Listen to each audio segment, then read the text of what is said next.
So I'm not sure when I'll upload this. This is Friday, but I'm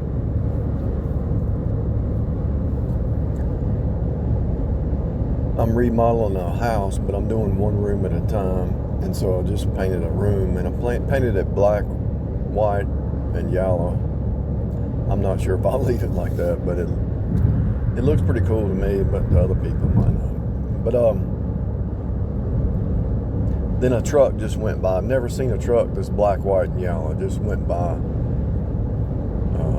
going eastbound. I'm going westbound. Never seen that before. Now it could be that what you focus on, you start to see. But everything's happening right now. We know that everything is happening right now.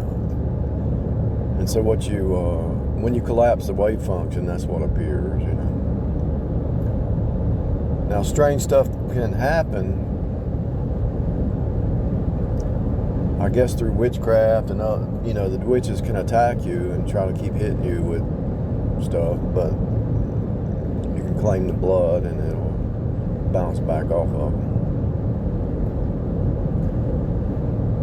It seems to me when you start to change patterns in a house, in a job, in a car, in a career, in a life, anytime you start to change patterns, there's a lot of resistance to keep you in the old patterns. I mean, it's such a huge pull, such a huge battle to reconfigure your avatar experience down here. It's just off the roof, and it is an avatar experience and it's really easy to see that it's an avatar experience because all you have to do is ask yourself, are you your hand? No. Are you your arm? No. Are you your foot? No. Are you your leg? No. Are you your body? No. You are something else. So your body is just a ship. It's just a vessel. And so when people use the word avatar, they're just meaning that your body's a body ship. Just like the car in front of you is a ship. The car I'm driving is a ship. The airplane's a ship. Is the pilot the ship? No. The pilot's just driving the ship. Is the driver the car? No. The driver's just driving the car. And you know the car's a ship because it floats on air. The air in the tires.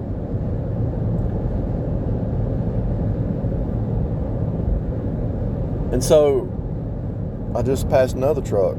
Lift 1, black, white, and yellow. I've seen those before. So your body ship down here, while you're in this 3D reality simulated training program, which is nothing more than really just cartoon land. I mean, if you look at all the governments, look at North Korea, it's cartoon land. From the outside in, look at North Korea, cartoon land. Look at what's going on in Vietnam, cartoon land. It's all cartoon land. But they set up systems to get at most of the people to follow that makes it feel real. But if you were out in a tent somewhere, hunting food, cutting food, killing food, had your little teepee, if you're out in a tent and you just hunt and gather your food, eat some berries or whatever, you would think, well, why am I here? You'd start to look to God, to hear from God,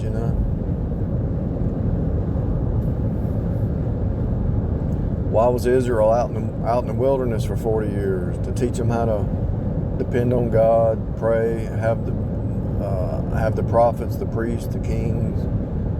God is always leading and directing, but are we listening? And when you go through a crisis or something, you need to be saying, Lord, help me.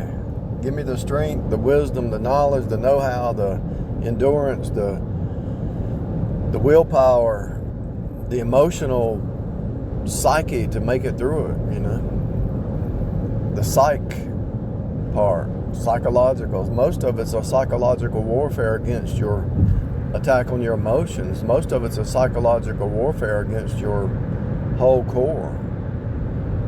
your inner man, really.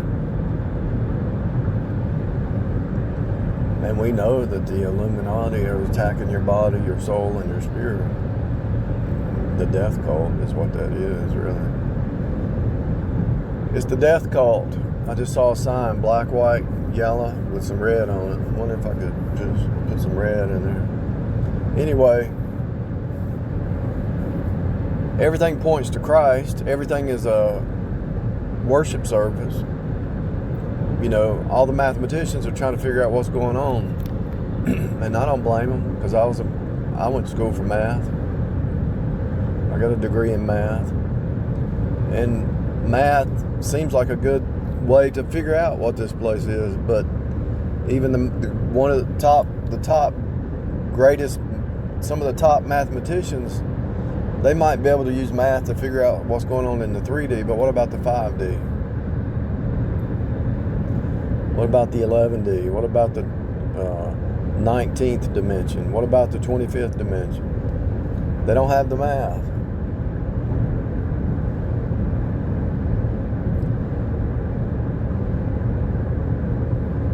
All they can do is observe and do experiments. But when you take the etymology and break the etymology into parts, and you know that the words in heaven are the same words down here, because you see that in Revelation when they're speaking to the angel.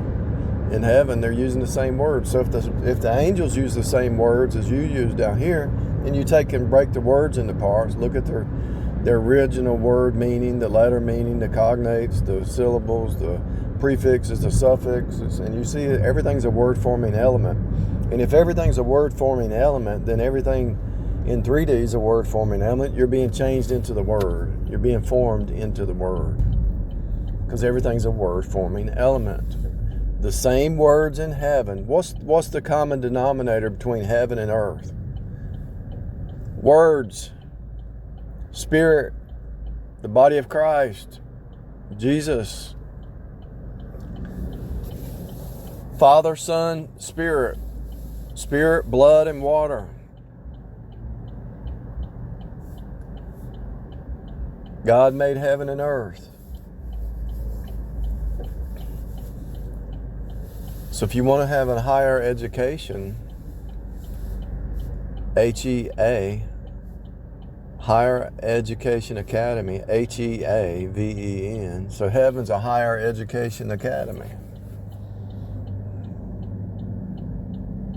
But if you want to already see into that a little bit, use the words by His Spirit. It has to line up with the Bible. He's given you all things that pertain to life and godliness down here. But if you want to see deeper, take the words, break them into pieces, parts. Look up, it's a holographic reality. 3 divided by 4 is 0.75, and 3 is a whole number, 4 is a whole number, 7 is a whole number, 5 is a whole number, but it's described as a fraction or a part or a piece.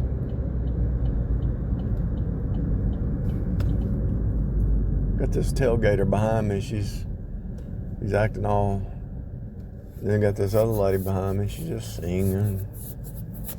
This tailgater's all upset, and this other lady's behind me just singing. She ain't worried about nothing.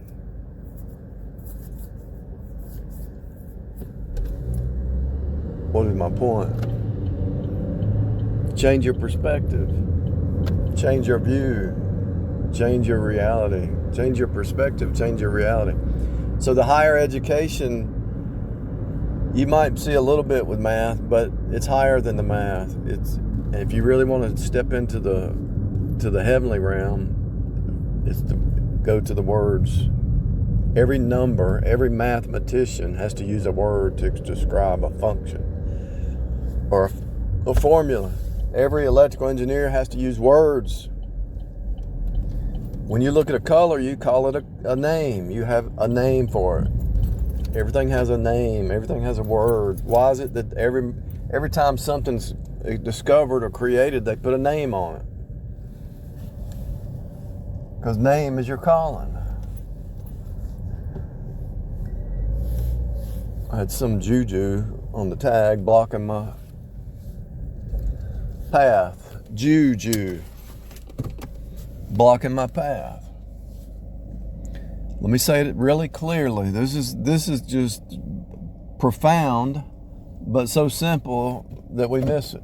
And the preachers ain't gonna tell you this because they don't know. They're so caught up with the cares of this life, they don't know. I mean, what do they do all day? Are they working, or are they just sitting and watching, playing video games? They meet Sunday morning, Sunday night, and Wednesday. What are they doing the rest of the time? Are they working, or are they just playing video games? Are they really digging into the Word? Or, I doubt it. Because why don't they teach this stuff?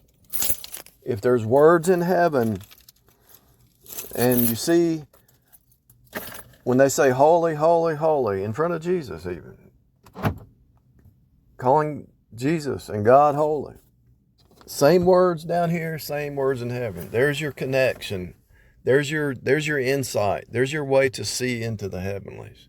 Through the words, through the Bible, through the Spirit, through the Word. The words I speak, they're spirit and life, Jesus said. So words are spirit. They supersede mathematics and anything else down here that man can create. Words are controlled by God. In the book of Genesis, God controls the languages. So it doesn't matter which language you use, you can see into the heavenly realm.